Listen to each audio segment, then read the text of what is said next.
नमस्कार, मैं हूँ शिव शंकर विक, मेरे साथ देख रहे हैं मैटर टुडे लाइव।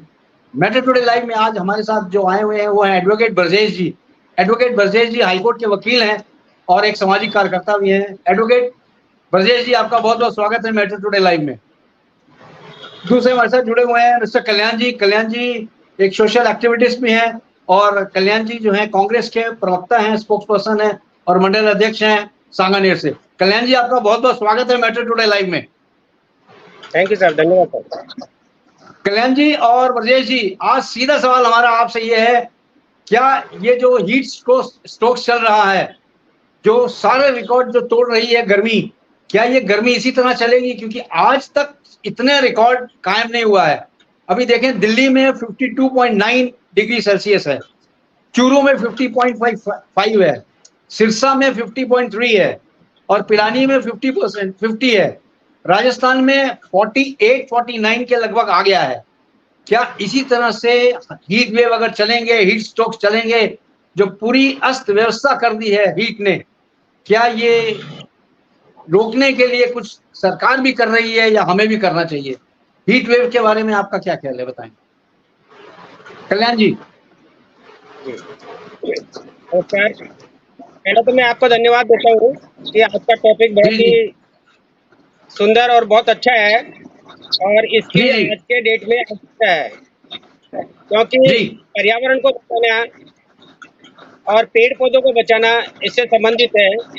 और मैं ये कहूँगा कि जो हमारा विकास से विनाश की ओर हम जा रहे हैं, ये हम विकास नहीं कर रहे हैं, हम अपना विनाश कर रहे हैं। हम धीरे धीरे करके पेड़ पौधों को काट रहे हैं और पेड़ पौधों को काट के एक कंक्रीट की बिल्डिंगें खड़ी करते जा रहे हैं। गर्मी या हीट जिसे आप कह रहे हैं, वो पहले भी पड़ती थी और आगे भी पड़ेगी। सब लोगों का स्वार्थ है, हम लोगों की लापरवाही है या हम लोगों का एक निजी स्वार्थ है, जिसकी वजह से हम पेड़ पौधे काटते जा रहे हैं और उसी के कारण ये हीट वेव बढ़ती जा रही है। और हमने जो हमारे पुराने पेड़ थे, जो बरगद का पेड़ था, पीपल के पेड़ थे, नीम के पेड़ थे, वो ऐसे पेड़ थे जो गर्मी से बहुत कुछ परेशानियों को दूर करते थे और वो हीट वेव से लोगों को बचाते थे। आज हमने धीरे धीरे करके उन पेड़ों को नष्ट कर दिया है और हम धीरे धीरे विनाश की ओर अग्रसर हो रहे हैं।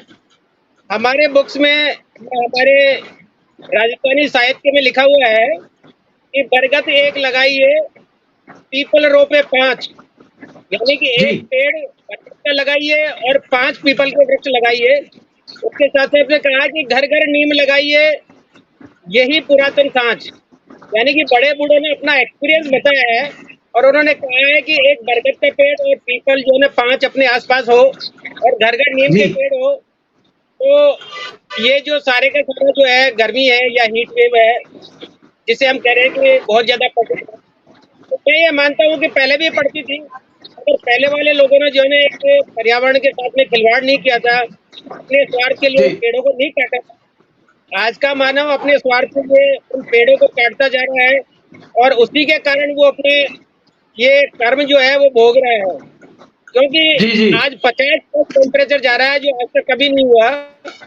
और 50 के बाद में अगर 52 टेम्परेचर जाता है तो उसमें छोटे मोटे पक्षी जैसे चिड़िया वगैरह है, ये पक्षी मरना चालू हो जाते हैं और पानी का लेवल जो है सूखता चले जाएगा।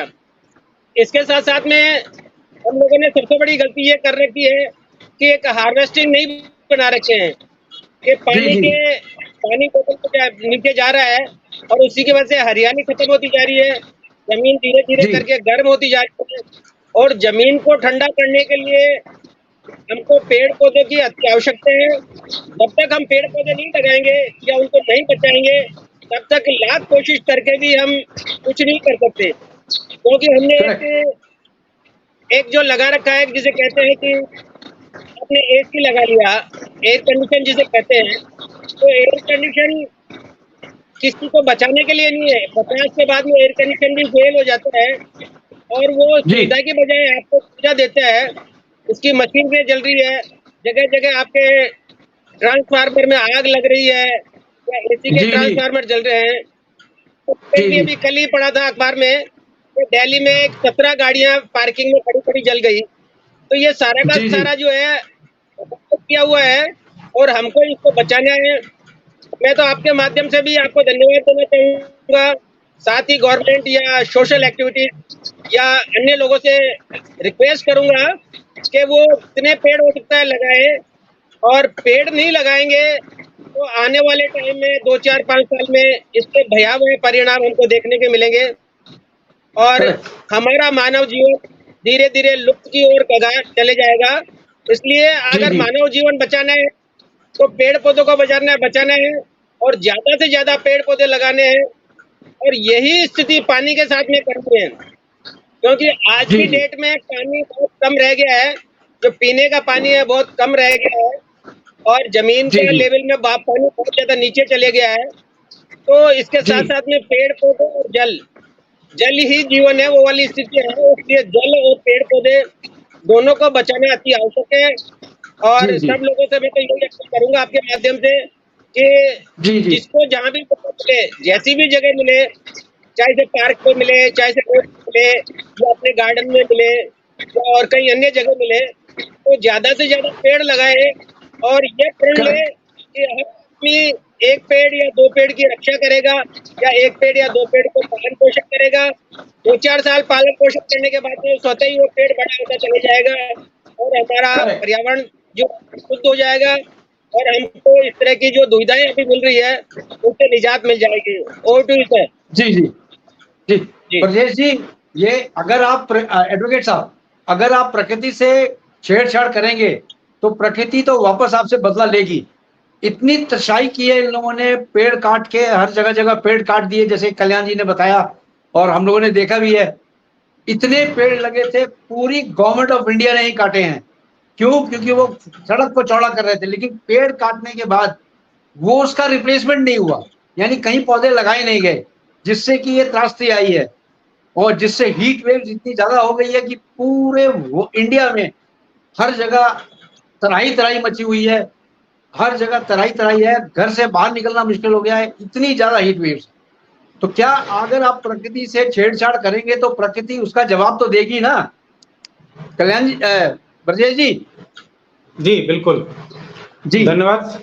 धन्यवाद आपका। और मैं आपको जो माननीय कल्याण जी ने बात बताई थी, मैं इसी को जी थोड़ा जी सा लीगल परिप्रेक्ष्य में आगे बढ़ाना चाहता हूँ। इसको हाँ जी विधिक बोलिए। रूप से बताना चाहता हूँ कि एक इंटरनेशनल इसी बात को लेके पर्यावरण को लेके ही इंटरनेशनल लेवल पर एक संधि हुई थी।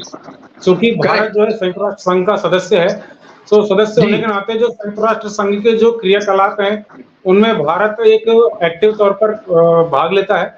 तो एक संधि हुई थी हमारी, जो United Nations conference on the human environment, जो मानव पर्यावरण है उसको लेकर एक इंटरनेशनल संधि हुई थी। उस संधि जी के अनुसार ये था कि आप कोई भी कानून बनाओगे, कोई भी अपने देश में कोई भी गतिविधि करोगे, उसमें पर्यावरण जी का ध्यान रखोगे। इसका जी एक जी सार बता देता हूँ। जी उसको उस संधि को मूर्त रूप देने के लिए भारत की संसद ने 1986 में पर्यावरण संरक्षण अधिनियम 1986 बनाया था, जी एनवायरमेंट प्रोटेक्शन एक्ट 1986। तो 1986 के कानून के अनुसार और बाकी और भी हमारे पास में कानून है, फॉरेस्ट वाइल्ड लाइफ कानून है, हमारे पास में ध्वनि प्रदूषण, जल प्रदूषण, वायु प्रदूषण, इनके सबके कानून बने हुए हैं। परंतु जी जैसा कि आपने बताया कि साहब जो है जब हमारी विकास की आवश्यकता होती है, क्योंकि हमें वोट चाहिए होते हैं, तो तुरंत हमें सड़क बनानी है। क्योंकि पेड़ पौधों को कोई जनता जनरली इतना जल्दी देखती नहीं है और ना उनको डायरेक्ट हमारा काम पड़ता है उनसे, क्योंकि आर्टिफिशियल काम होने लग गए हमारे। भाई पेड़ पौधों से हमें आवश्यकता क्या है? पहले जो पत्तल में खाते थे पेड़ पौधों के से ही मिलते थे, वो ढाक के पत्ते होते थे, हमारे यहाँ पर भरतपुर में चलते थे, तो पेड़ पौधों से होते थे। आजकल क्या है, डिस्पोजल वाली प्लेट आ गई, एक उदाहरण के तौर पर। तो अब क्या है कि विकास के लिए हमें जो है चीजें तो चाहिए होती हैं, जमीन चाहिए, आपका वहां पे वो रास्ता भी चाहिए, सड़क भी चाहिए, लेकिन जो रिप्लेसमेंट होना चाहिए एनवायरनमेंट प्रोटेक्शन के अनुसार, उस कानून के अनुसार, वो नहीं हो रहा है। इसी के लिए अब जब तक एक पुख्ता रूप से हम कार्रवाई नहीं करेंगे, तब तक ये 9 दिन चले 2.5 कोस वाली कहानी हो जाती है। राष्ट्रीय स्तर पर एनजीटी नाम का ट्रिब्यूनल बनाया भारत सरकार ने, नेशनल ग्रीन ट्रिब्यूनल।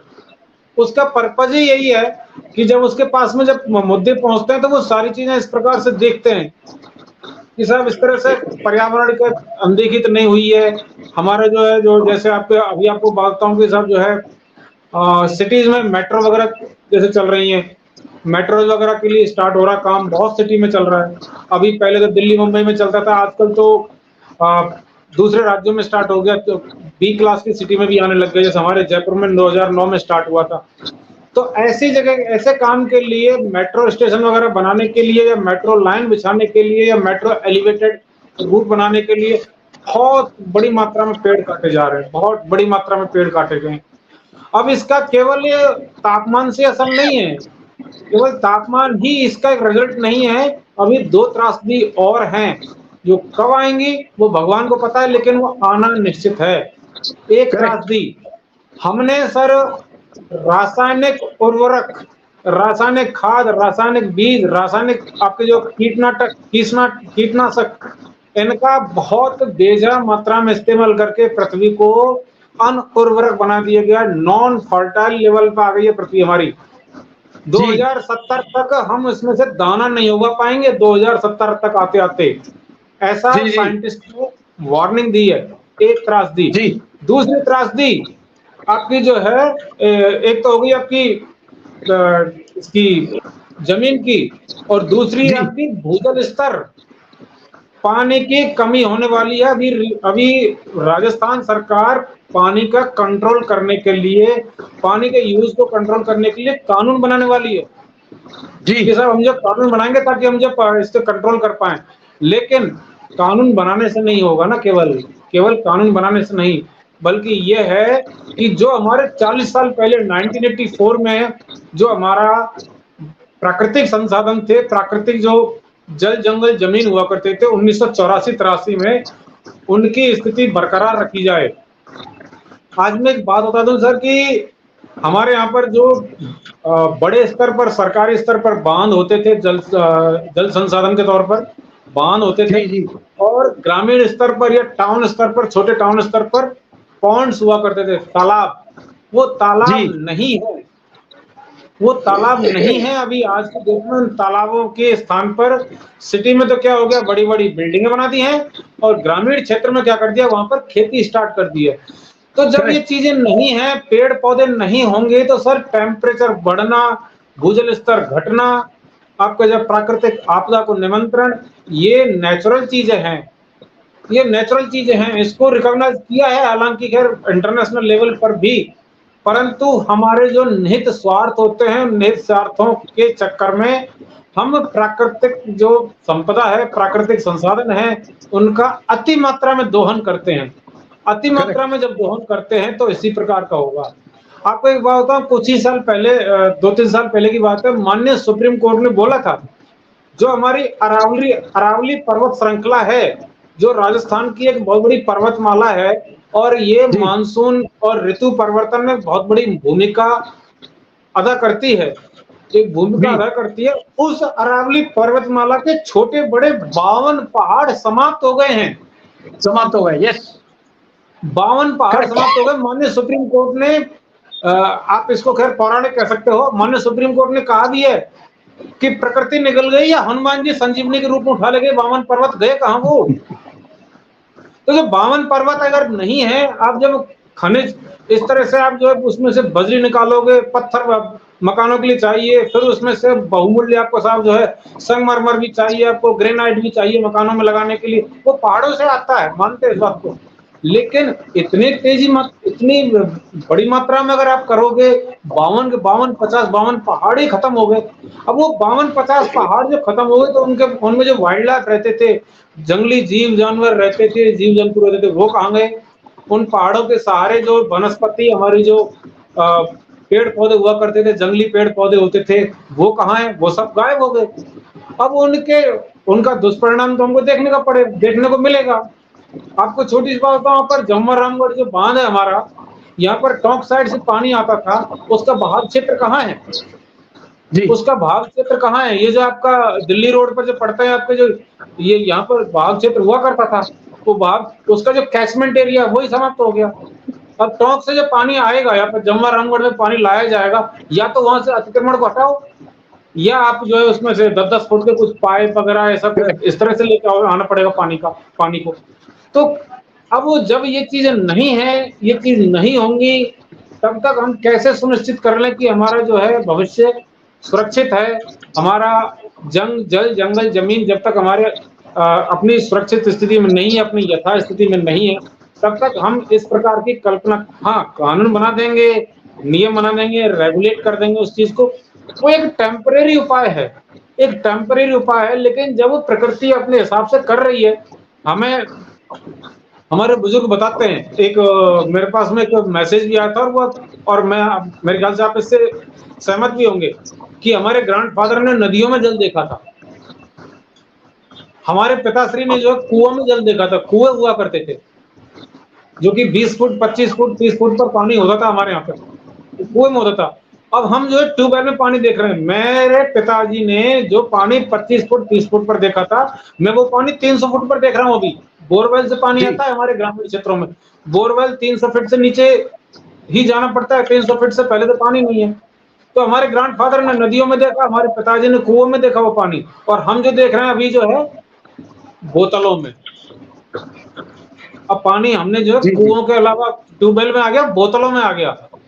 अब जी जी अगली जनरेशन को हम पानी कहाँ देंगे विरासत में?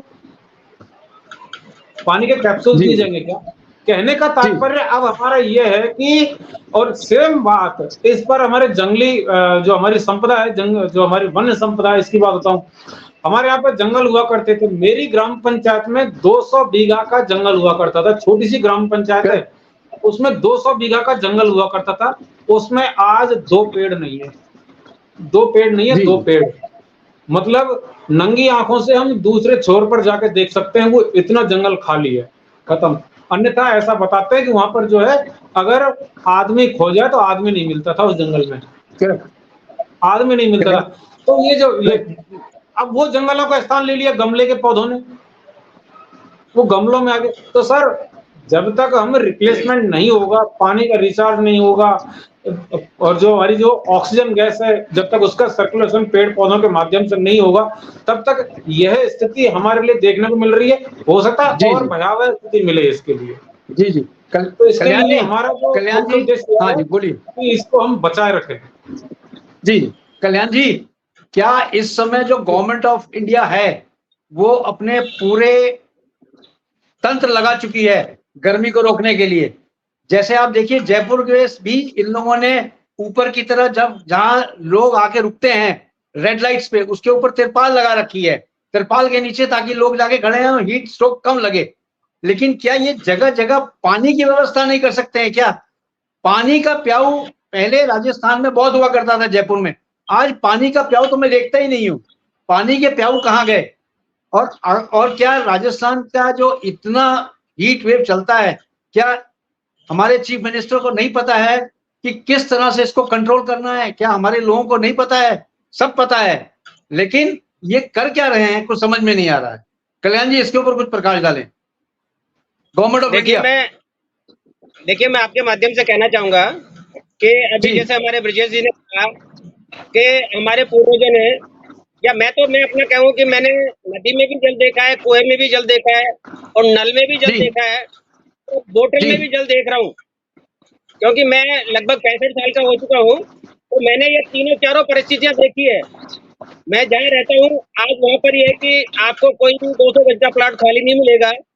मैंने वो वक्त भी देखा था जब यहाँ पर हमारे घर के आसपास जंगल हुआ करता था, और रात को 7 बजे बाद में बिल्कुल अंधेरा हो जाता था, और जानवरों की आवाजें आती थी।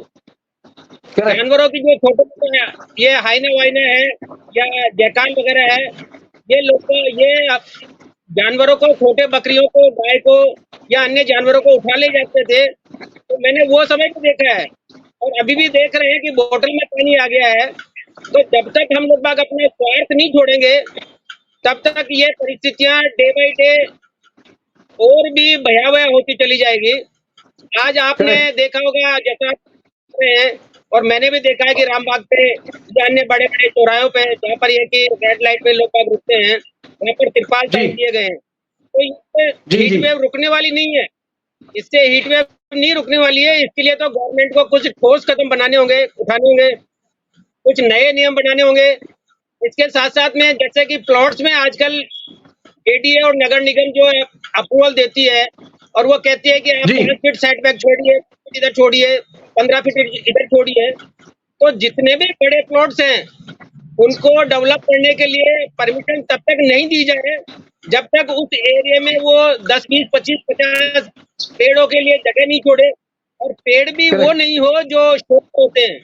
शो वाले पेड़ से पर्यावरण नहीं रुकने वाला कि आपने जैसे कि पाम ट्री लगा दिया या आपने खजूर का पेड़ लगा दिया या अशोक का पेड़ लगा दिया, ये खाली शो वाले पेड़ हैं। तो डेकोरेशन वाले पेड़ नहीं चाहिए आपको, उसमें चाहिए कि अगर मान लो बड़ी बिल्डिंग है तो उसमें कहीं न कहीं पे 2-4 पीपल के पेड़ हो, बरगद के पेड़ हो, नीम के पेड़ हो, ऐसे पेड़ हो जो स्थायी हो और उनको काटने पर, छांटने पर सजा का प्रावधान हो। तो जब तक गवर्नमेंट इस तरह का नहीं करेगी तब तक बहुत भयावह स्थिति होती चली जाएगी। आज हम लोग क्या जी। कह रहे हैं कि हम बहुत विकासशील हो गए, मगर मैं ये मानता हूँ कि हम विकासशील नहीं हुए हैं, हम विनाशशील हो गए। हम अपने आप को भी मार रहे हैं और आने वाली पीढ़ियों को भी मार रहे हैं। और डे बाय डे ऑक्सीजन के लिए भी हमको क्लिनिक में जाना पड़ेगा। ये परिस्थितियां अभी कुछ मेट्रो सिटीज में तो हो चुकी है, जहाँ पर यह है कि लोग बाग जो है ऑक्सीजन लेने के लिए शाम को 1 घंटा जाते हैं, आधा घंटा जाते हैं, पैसा दे के जाते हैं। तो जब हमारे पास में ऑक्सीजन नहीं रहेगी या हमारा पर्यावरण शुद्ध नहीं रहेगा तो हम जी नहीं सकते। हम एक डमी की तरह हो जाएंगे, एक मशीनरी हो जाएगी। तो ठीक है, दिन में काम किया, शाम को ऑक्सीजन ले लिया या कैप्सूल खा लिए। और जैसा इन्होंने अभी एडवोकेट साहब ने कहा कि बहुत सारा रासायनिक उर्वरक जमीन को खराब कर रहा है, ये भी बिल्कुल सत्य है। क्योंकि आदमी पैदावार करने के लिए या उस चीज को डेवलपमेंट करने के लिए उसमें थोक के भाव से उर्वरक थोक रहा है जो हमारी बॉडी को कम कर रहा है। और आदमी का जीवन जो है ऑन एवरेज अभी 60 साल हो गया है, तो पहले 100 साल हुआ करता था, वो 60 साल हो गया। और हम इसी तरह से अगर ये उर्वरक और ये केमिकल खाते रहे तो आने वाले टाइम में हो सकता है कि आदमी का जीवन ऑन एवरेज 40 साल या 50 साल हो जाए। तो ये सही है, क्योंकि 50 टेम्परेचर होने के बाद में एसी फेल हो जाता है और 52 टेम्परेचर होने के बाद में छोटे मोटे पक्षी, चिड़िया है, ये मरना चालू हो जाते हैं। और जी। 51 टेम्परेचर अगर जब हो गया, वहाँ ये कि आदमी जलना चालू हो जाएगा, आदमी की बॉडी खराब होना चालू हो जाएगी और कई तरह के उसमें रिएक्शन चालू हो जाएंगे। इसलिए अगर अभी नहीं कहते तो हम ये बहुत भयावह परिणाम होगा। इसके साथ साथ में ये है कि पानी की कमी होती चली जाती है, जमीन बहुत जल्दी गर्म हो जाती है, जमीन में पानी नीचे चले गया 300 फीट, 400 फीट, 350 फीट से पहले पानी कहीं पे भी नहीं है। डार्क जोन जिसे घोषित कर रखा था कि राजस्थान में गवर्नमेंट ने खोल दिया कि साहब बोरिंग करवा सकते हो आप। तो बोरिंग करवा के लोग उसको ज्यादा दोहन कर रहे हैं, उसका व्यवसाय कर रहे हैं, पानी बेच रहे हैं। तो ये भी एक भयावह स्थिति है, ऐसा नहीं करना चाहिए। और ये जल, जमीन और जंगल, ये तीनों चीजें जब तक नहीं सुरक्षित होगी तब तक मानव सुरक्षित नहीं होगा। क्योंकि अगर जल नहीं होगा तो आदमी वैसे मर जाएगा और जंगल नहीं होगा तो पक्षी है या फिर ये पर्यावरण से संबंधित है, आपके जैसे बारिश है या अन्य वेदर जो होते हैं वो चीजें नहीं होगी और स्ट्रेट हमें चढ़ना चालू हो जाएगी और इसमें आदमी जलना चालू हो जाएगा। इसलिए सबसे जरूरी है गवर्नमेंट इसके ऊपर बहुत जल्दी संज्ञान ले और हर लोगों को बताए या एडवर्टाइजमेंट दे और हर लोगों को सचेत करे कि हर आदमी को पेड़ लगाना जरूरी है। आज 140 करोड़ जनसंख्या है, अगर 140 करोड़ लोग 100 करोड़ भी पेड़ लगाते हैं तो उसमें से 50 करोड़ पेड़ भी बच जाते हैं तो अगले साल इसके बहुत ही सुखद परिणाम होंगे। मगर इसकी पहल गवर्नमेंट को करनी होगी। गवर्नमेंट पब्लिक को पेड़ प्रोवाइड करे, जगह प्रोवाइड करे, जो इनके पार्क है, शमशान घाट है या अन्य मंदिर है या बहुत सारी जगह ऐसी है जहाँ पर ये गौशाला है, तो वहाँ पर कुछ एक लिमिटेड जगह इस तरह की कर दी जाए, 200 गज जगह, जिसमें यह कि इस तरह के स्थायी पेड़ लगाए जाए। और ये स्थायी पेड़ लगाएंगे तो हम सुरक्षित रहेंगे अन्यथा ये है कि हम सुरक्षित नहीं है, भले ही हम अपने आप को कितना ही विकासशील मान ले या करेक्ट। बहुत बड़ा मतलब हमने बहुत बहादुरी जी का जी काम जी कर लिया, तो हम धीरे करेक्ट। धीरे विनाश की ओर बढ़ते हैं और चलते चले जाएंगे और हमारी आने वाली पीढ़ियों को इसका बहुत ही ज्यादा दुष्परिणाम भोगना होगा। तो मैं तो आपके जी जी माध्यम से यही कहूंगा कि बहुत अच्छी चर्चा करवाई है आपने, और ये इस तरह की चर्चा हर डिबेट में होनी चाहिए ताकि लोगों को पता लगे, करेक्ट। और गवर्नमेंट करेक्ट। की ये चाहिए, और गवर्नमेंट ही इस तरह का कुछ करे जिससे ये कि लोगों को इस चीजों से जी निजात जी मिले। ताकि एक जी जी तिरपाल बांध देने से या रोड पे तिरपाल लगा देने से उससे इसका रुकना मुश्किल है। ये तो क्या है कि थोड़े टाइम बाद में, एक महीने पर बाद में, 15 दिन बाद में तिरपाल फट जाएगा, फिर किसी के अटकेगा, जी फिर जी उससे जी एक्सीडेंट होगा या और कुछ होगा। जी जी जी लिहाजा गवर्नमेंट को इसके लिए कुछ न कुछ स्थायी और कुछ इस तरह के हो जो आगे जाकर पब्लिक को पनिश कर सके, आगे का पब्लिक में डर रहे कि पेड़ नहीं लगाया तो मकान नहीं जी बनेगा, या हमारे को जैसे होता है ना कि जी आपको जी जी गवर्नमेंट जी फैसिलिटी जाएगी, तो इसी तरह का जी इसमें जी कुछ जी न कुछ होना चाहिए। अगर आपने 500 गज का जी प्लाट है तो 500 गज के प्लाट में जी जी 5 पेड़ स्थायी आपको आवश्यक है, ये बाध्य कर जी देना चाहिए, और एक तुरंत निकाल के एक नया नियम बना देना चाहिए। Over to you sir. जी जी जी जी एडवोकेट साहब, ना तो आप डॉक्टर हैं, ना कल्याण जी डॉक्टर हैं, ना मैं डॉक्टर हूं, लेकिन हम लोग अपने अनुभव से 140 करोड़ जनता को यह समझा सकते हैं कि क्या करना है, क्या नहीं करना है। तो 30-30 सेकंड में आप दोनों को देता हूं, बारी बारी से आप ये बताएं, अपना अनुभव शेयर करें कि आज की तारीख में जो हीट वेव इतने हाई हैं, उसको बचने के लिए क्या उपाय किए जा सकते हैं। एडवोकेट साहब, पहले आप 30 सेकंड में बताएं। जी, जो हीट वेव है, गर्म है माहौल, भाई पूरा जो हमारा एनवायरनमेंट है अभी इस वक्त अभी तप रहा है, और इस तपते हुए माहौल में हम शाम के 5 बजे तक घर से नहीं निकल पाते हैं। तो मैं इसके करेक्ट। लिए मैं सलाह दूंगा सबके लिए, मैं सब एक कॉमन पब्लिक को, एक आम आदमी होने के नाते, कि यदि कोई कार्य जरूरी है तो ही जाएं, और वो छाता लेके या अपना सर ढककर इस प्रकार से अपनी व्यवस्था करके जाएं, फुल बाजी के सूती कपड़े पहने, ताकि क्या है कि आपका जो है वो गर्मी कम से कम महसूस हो। गर्मी तो महसूस होगी लेकिन कम से कम महसूस हो, और तरल मात्रा में स्पेशली पानी, और पानी जैसे वाटर लाइक जो लिक्विड्स हैं वो लेते रहें टाइम टू टाइम, और बहुत ही जरूरी हो तो ही हम घर से बाहर निकलें। और मैं हमारे जो मजदूर भाई बहन हैं उनको मैं एक रिक्वेस्ट करना चाहूंगा, और जो मकान वगैरह बनवा रहे हैं या कंस्ट्रक्शन का काम करवा रहे हैं उनसे भी मैं रिक्वेस्ट करना चाहूंगा कि अर्ली आवर्स में या शाम के टाइम पे इस तरह से काम करवाएं, क्योंकि और जरूरी है तो ही काम करवाएं, नहीं तो मकान वगैरह का काम थोड़ा सा कुछ दिन के लिए टाल दिया जाए 2 महीने के बाद, ताकि ये जो हमारे जो श्रमिक भाई बहन है इनको एक निजात मिल सके। क्योंकि अभी हमारे कोटा से सूचना आई थी साहब, एक कई लोग वहां पे जो है एक्सपायर हो गए इसके हीट वेव के चलते, हीट स्ट्रोक हुआ है। तो और भी आए हुए हैं, अभी लेटेस्ट खबर है 50 बच्चियां स्कूल की जो थी वो हॉस्पिटलाइज हो गई हैं बिहार से, अचानक वहां पर छुट्टियां घोषित कर दी हैं। तो जितना जी जी हो सकता है वो कम वहां पर कम जो है आउटिंग करें गर्मी के टाइम पे, दिन में ना करके सुबह शाम अपना काम निपटाएं, जरूरी काम, और इंडोर रहें। पशु पक्षियों जी का भी इस तरह से रखें, उनको भी इंडोर रखें, ताकि हम जो है हीट वेव से कम लॉस में रहें। लॉस तो फिर भी होगा जी प्रकृति को, लेकिन हम जितना हो सके अपने आप को हम बचाव कर सकें। जी जी कल्याण जी आप बताएं। जी, कल्याण देखिए जी। मैं ब्रिजेश जी की बात से 100% सहमत हूँ कि ये बचने के उपाय है, अभी परमानेंट से बचने के उपाय ये भी नहीं है।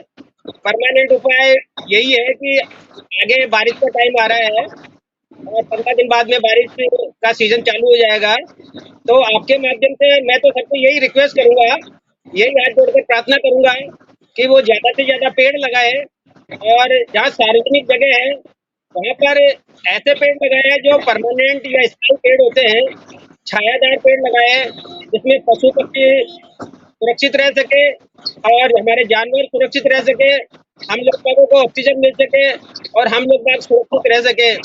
क्योंकि आजकल बड़े पेड़ देखने में कहीं नहीं मिल रहे, जैसे कि पहले हमारे रामगंज चौपड़ है या फिर ये बड़ी चौपड़ है, छोटी चौपड़ है, इसके चारों तरफ मैंने देखा है कि बरगद के और पीपल के बड़े बड़े पेड़ लगे हुए थे, और वो ऐसे पेड़ थे जिसमें एक साइड में 500-700 आदमी बैठकर अपना गुजारा कर सकते थे। तो इसी तरह की चौपाल वगैरह है या फिर सार्वजनिक उद्यान है या सार्वजनिक और कुछ है, तो डेकोरेशन वाले पेड़ को छोड़कर एक सुरक्षित और ऑक्सीजन वाले या पर्यावरण को शुद्ध करने वाले, स्थायी रहने वाले पेड़ लगाए। और गवर्नमेंट से भी मैं तो यही निवेदन करूंगा आपके माध्यम से कि इस तरह के जो एनजीओज हैं वो पर्यावरण को सुरक्षित करने का काम करते हैं, उनको आर्थिक और कुछ इस तरह की सहायता मुहैया कराया जाए और उनके काम को देखा जाए। साथ ही पर्यावरण विभाग जो है, वन विभाग जो है, उस पे जो बजट खर्च किया जाता है उसको प्रॉपर देख रेख करे कि वो बजट वन विभाग वाले सही जगह खर्च कर रहे हैं या नहीं कर रहे हैं, या खाली बुक पे जो है इसको खर्चा किया जा रहा है। क्योंकि वन विभाग एक बहुत ही अच्छा विभाग है, मगर उसकी देख रेख प्रॉपर तरीके से नहीं हो पा रही। वहाँ पर पेड़ जो है काटे जा रहे हैं, नए नहीं लगाए जा रहे हैं। तो इन सबको रोके और ज्यादा से ज्यादा पेड़ लगाए, यही एक सबसे सस्ता और सरल उपाय है इसको हीट वेव को रोकने का। अन्यथा heat wave day by day बढ़ती जाएगी। इस साल 52 है, हो सकता है अगले साल अगर अपने पेड़ नहीं लगाए तो 55 के करीब पहुंच जाए और हम ये कि बंद हो जाए या घरों से बाहर निकलने में सख्ती हो। और टू सर जी जी, जैसा कि अभी आपने सुना, एडवोकेट साहब ने भी काफी कुछ बताया और मिस्टर कल्याण जी ने भी काफी कुछ बताया कि कैसे आप अपने आप को रोक सकते हैं हीट वेव्स को कंट्रोल करने के लिए। सबसे बड़ी चीज ये है कि 95% हमारे बॉडी में जो है वो वाटर है, तो इसलिए पानी पीते रहना चाहिए, पानी की कमी नहीं होनी चाहिए बॉडी में। अगर थोड़ा सा भी पानी की कमी हो जाएगी तो आपके बॉडी जो है डिहाइड्रेट कर जाएगी, और बॉडी डिहाइड्रेशन कर जाती है तो आपको सीधे अस्पताल जाना पड़ता है। अस्पताल जाने के बाद आपको कई तरह के वो ड्रिप्स चढ़ाते हैं, जिससे बचने के लिए कृपया करके आप पानी पिए, पानी खूब ज्यादा पिए। हम तो ये एनजीओ से दरखास्त करेंगे कि जितने भी एनजीओ हैं, दो चीजों का बड़ा ध्यान रखें, भूखे को खाना खिलाना और प्यासे को पानी पिलाना। ये बहुत बड़ा कर्मदान होता है। अगर इसके लिए कोई एनजीओ सामने आते हैं तो बहुत ही बढ़िया होगा। क्यों? क्योंकि इस समय जो हीट वेव चल रही है उसको कंट्रोल करने के लिए पानी पीना बहुत जरूरी है। तो आप लोग के माध्यम से बहुत बहुत धन्यवाद। आप लोगों ने डिबेट को बहुत अच्छा कंप्लीट किया। Thank you very much. जय हिंद, जय भारत। जय हिंद सर। जय हिंद सर।